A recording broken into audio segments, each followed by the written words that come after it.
How to spread turf fertilizer. Putting down fertilizer is a dirty job, but somebody's got to do it if you want to have a lush lawn. You will need a soil test, fertilizer, a non-windy day with no imminent rain forecast, moist soil, familiarity with local fertilizing restrictions, and protective gear.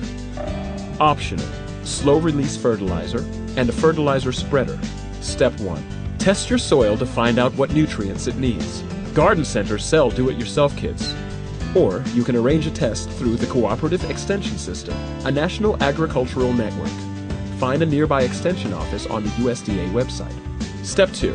The soil test report will recommend the fertilizer grade. Bags are marked with 3 numbers, for nitrogen, phosphorus, and potassium. For an eco-friendly fertilizer, no number should be higher than 8, and the sum of all 3 shouldn't exceed 15.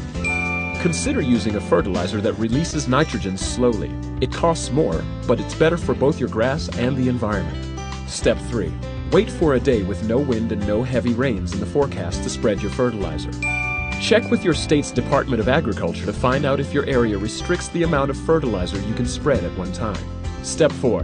Make sure the soil is moist enough to absorb the fertilizer. If you step on the grass and it stays depressed, it's too dry. Give it a light watering before proceeding. Step 5. Spread evenly and use as little as possible to cover your ground. If you're doing it by hand, wear gardening gloves. Start by fertilizing the edges and then scatter it over the rest of the lawn twice. First from east to west and then from north to south. For a large area, use a fertilizer spreader. Wear goggles, a dust mask, long pants, a long-sleeved shirt, and rubber boots when applying fertilizer. Keep people and pets off the grass for 24 hours afterward. Step 6. Lightly water the lawn after you've finished so that the fertilizer gets pushed down to the roots.